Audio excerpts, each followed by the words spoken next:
देखिए दोस्तों, ये एक सीलिंग फ़ैन है और इसमें कस्टमर का कहना है कि ये जब हम चलाते हैं तो थोड़ी देर ये सही चलता है और उसके बाद ये खड़-खड़, खड़-खड़ की आवाज़ करने लगता है और ज़्यादा आवाज़ें भी इसमें से आने लग जाती है और कभी-कभी ये बंद भी हो जाता है और ज़्यादा गर्म हो जाता है।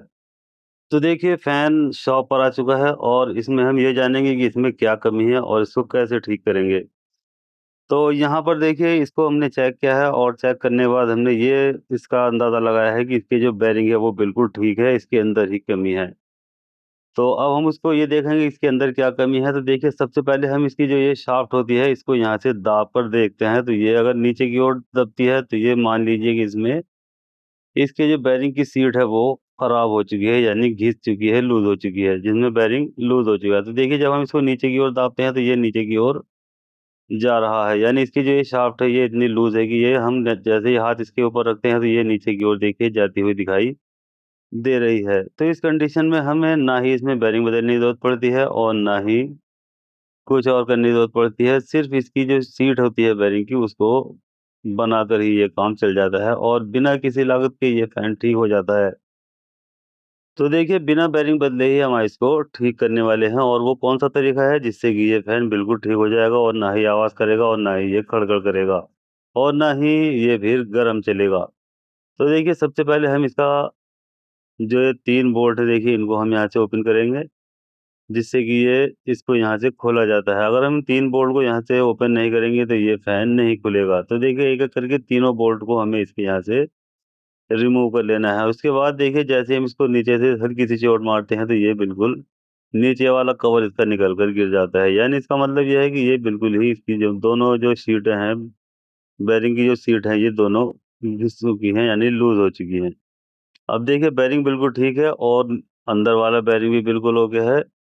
तो यहाँ सबसे पहले हम देखिए इसकी जो अंदर वाली जो बेयरिंग की सीट है उसको देखेंगे तो यहाँ इसी नंबर का बेयरिंग लेंगे हम 6201 नंबर का बेयरिंग है देखिए ये और इसको यहाँ पर हम लगाएँगे तो ये देखिए कितनी आसानी के साथ में बेयरिंग ऊपर से नीचे की ओर चला जा रहा है। जबकि ये बेयरिंग ना ज़्यादा लूज़ होना चाहिए और ना ही ज़्यादा टाइट होनी चाहिए इस वाली सीट में। ऊपर वाली सीट में आप भले ही इसको थोड़ा टाइट कर सकते हैं लेकिन यहाँ पर ये बेयरिंग बिल्कुल फिक्स जाता हुआ होना चाहिए। तो अब देखिए ये बेयरिंग की सीट तो हमने देख ली कि ये कटी हुई है। अब देखिए यहाँ बेयरिंग इसका ठीक है और उसके बाद इसकी जो ये सीट है ये देख लेंगे हाथ फेर कर तो यहाँ पर हमें ये कटी हुई दिखाई दे रही है यानी लूज़ दिखाई दे रही है। अब देखिए जब हम जैसे ही फैन को नीचे की ओर करते हैं तो ये इसका जो ऊपर वाला कवर है ये बहुत आसानी के साथ में नीचे की ओर जाता हुआ दिखाई दे रहा है। तो यानी इसका मतलब ये है कि इसकी ऊपर वाली जो सीट है वो भी लूज़ हो चुकी है और देखिए बहुत ही आसानी के साथ में ये इसका जो स्टेटर है ये बाहर की ओर निकल आता है। जबकि इसको निकालने के लिए हमें या तो कूलर की ज़रूरत पड़ती है या फिर सुम्बी और हथौड़ी की ज़रूरत पड़ती है तब ये ऊपर वाला कवर इसका निकलता है। अब देखिए यहाँ से इसको सबसे पहले हम साफ़ करेंगे क्योंकि इसमें बहुत ज़्यादा ऑयल आया हुआ है और उसके बाद यहाँ पर देखेंगे इसकी जो ये सीट है ये बिल्कुल प्लेन हो चुकी है यानी बिल्कुल ऊपर की ओर उभरी हुई नहीं है। जबकि ये थोड़ी-सी उभरी हुई होती है और इसमें बेयरिंग बिल्कुल टाइट होता हुआ जाता है। अब सबसे पहले यहाँ पर देखिए बेयरिंग डालकर देख लेते हैं और इसकी कंडीशन का पता लगाते हैं। तो देखिए बेयरिंग कितनी आसानी से ऊपर और नीचे की ओर उठाया जा सकता है। जबकि ये बिल्कुल गलत है। इस तरह से अगर ये आपकी सीट होगी यानी बेयरिंग इसमें इस तरह से लूज़ जाएगा तो ये फ़ैन बिल्कुल भी सही नहीं चलेगा, खड़-खड़ भी करेगा, गरम भी चलेगा और ये आवाज़ें भी इसमें से तरह-तरह की निकलेंगी। तो आप देख रहे होंगे कितना लूज़ बेयरिंग इसके अंदर आपको दिख जाता हुआ दिखाई दे रहा है। तो इसके लिए हम क्या करेंगे यानी बिना बेयरिंग बदले ही हम इसको बहुत ही अच्छे से चलाने वाले हैं, ये आपको ध्यान से देखना है और जिस तरह से मैं इसमें करके दिखाऊँगा ठीक इसी तरह से आपको भी इसमें कर लेना है। तो ये 100% आपका फ़ैन बिल्कुल सही हो जाएगा, ना ही किसी तरह की कोई आवाज़ आएगी और ना ही ये खड़-खड़ करेगा। तो देखिए यहाँ जो ये सीट इसकी जो लूज़ हो चुकी है यानी प्लेन हो चुकी है, इसको हमें थोड़ा-सा ऊपर की ओर उठाना होता है और ऊपर उठाने के लिए हमें देखिए क्या करना होता है, यहाँ इस तरह से एक सैंड बार लेनी होती है या इसको आप तिकोरा भी बोल सकते हैं, आपके पास सभी के पास ये होता है।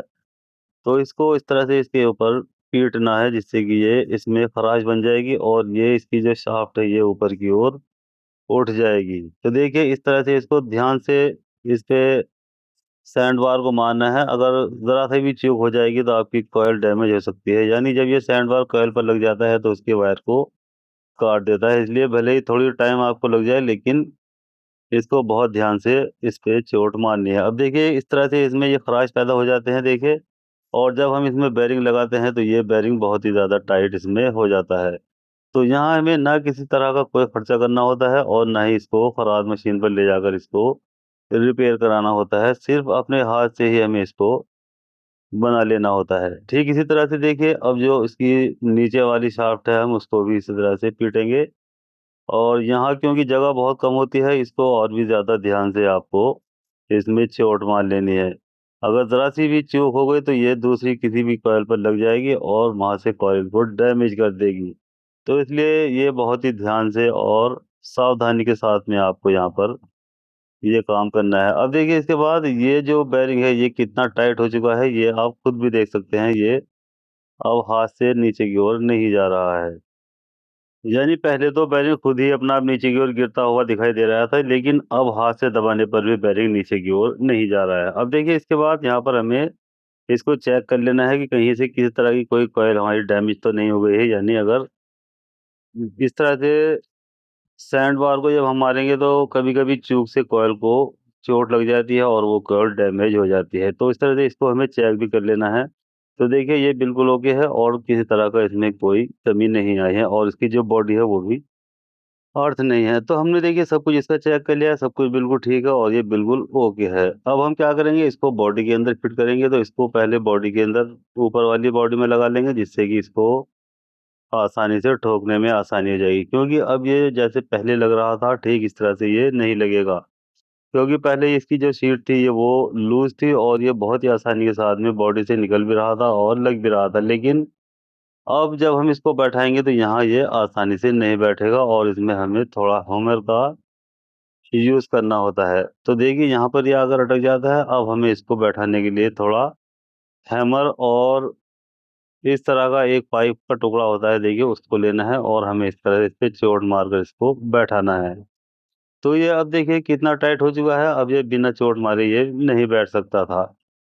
अब ये बिल्कुल देखिए ओके हो चुका है, ऊपर वाला कवर इसमें लग चुका है। अब हम नीचे वाले कवर को भी लगाएँगे देखिए यहाँ पर, और इसका एक स्प्रिंग और इसमें एक वाशल है उसको भी यहाँ पर लगा देना है, और उसके बाद इसको बॉडी के अंदर रखकर कुछ इस तरह से हमें नीचे की ओर दबा देना है। अब देखिए क्योंकि नीचे की ओर दबाने पर ये नहीं बैठ रही है, तो हमें इसके लिए इसको बाहर की ओर निकालना होता है देखिए। हम बाहर निकालने के लिए देखिए हमें यहाँ से इसका जो रेग मार्क है इससे हमें, या सैंड पेपर भी आप इसको बोल सकते हैं, उससे हमें इसको थोड़ा-सा घिस लेना है। क्योंकि ये ज़्यादा उभर चुकी है और इसलिए ये जाने में थोड़ी टाइट हो रही है। जबकि ये वाली जो सीट है वो बिल्कुल फिक्स होनी चाहिए, ना ही ज़्यादा टाइट और ना ही ज़्यादा लूज़। नीचे वाली जो बिल्कुल फिक्स होती हुई जानी चाहिए। अब देखिए यहाँ से जब हम इसको यहाँ बैठाएँगे तो ये अब देखिए बिल्कुल फिक्स हो चुकी है। अब इसको हाथ से निकालेंगे तो ये थोड़ा आसानी से नहीं निकलेगी। तो इस तरह से ये देखिए होनी चाहिए, क्योंकि इसमें एक ये स्प्रिंग होता है जो बेरिंग को टाइट कर देता है। यानी थोड़ी बहुत लूज़ अगर बेरिंग होता है तो उसको ये टाइट कर देता है। तो इसलिए इस बेरिंग की जो ये सीट होती है नीचे वाली, इसे हमें ज़्यादा टाइट नहीं करना होता है। ये बात ध्यान में रखने वाली है, और इसको ये ज़्यादा टाइट आपको नहीं करना है। अब इसके बाद देखिए हम इसको नीचे की ओर दबाएँगे और इसके जो 3 स्क्रूज़ हैं या 3 बोल्ट हैं, हमें उसको एक-एक करके अच्छे से टाइट कर देना है। यानी बार-बार हमें इन तीनों बोल्ट को टाइट करना है। ये नहीं कि किसी भी एक बोल्ट को आप अच्छे से टाइट कर देंगे और पूरा फैन एक तरफ को झुक जाएगा और उसकी जो सेटिंग है वो ख़राब हो जाएगी।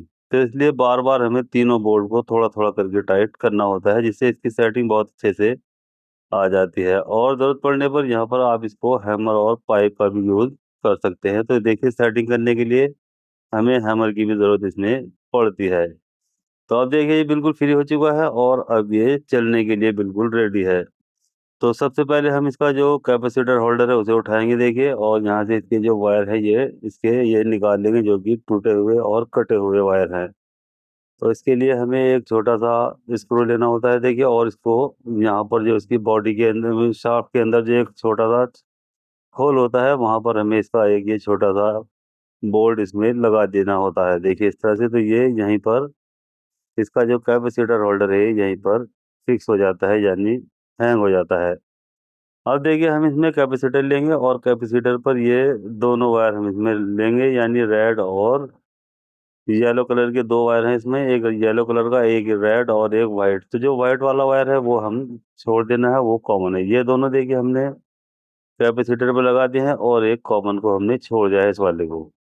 अब हम सप्लाई जो देंगे एक कॉमन पर देंगे और एक रेड वाले पर देंगे। तो देखिए इसके जो राउंड है वो बिल्कुल सीधे हैं, और अब इसका प्लग बोर्ड से निकाल लेंगे और हाथ से ही हमें इसके दोनों वायर हमें जॉइंट कर देने हैं, देखिए यहाँ से। और इसको किसी भी स्क्रू ड्राइवर पर हैंग कर लेना है, और जैसे ही देखिए हम इसकी सप्लाई देंगे तो ये बहुत ही धुआंधार स्पीड के साथ चलता हुआ दिखाई दे रहा है, यानी कि ना ही अब इसमें किसी तरह का कोई करंट है और ना ही किसी तरह की कोई खड़खड़ की आवाज़ होगी और ना ही ये गर्म चलेगा। तो देखिए ये क्रॉम्पटन सीलिंग फैन था और हमने इसको बिना किसी लागत के इसकी जो खड़खड़ की और साउंड प्रॉब्लम थी उसको हल कर लिया है। तो देखिए दोस्तों, वीडियो अच्छी लगती है लाइक करें, शेयर करें और बेल आइकन को भी प्रेस करें, और साथ ही साथ चैनल को सब्सक्राइब करना ना भूलें।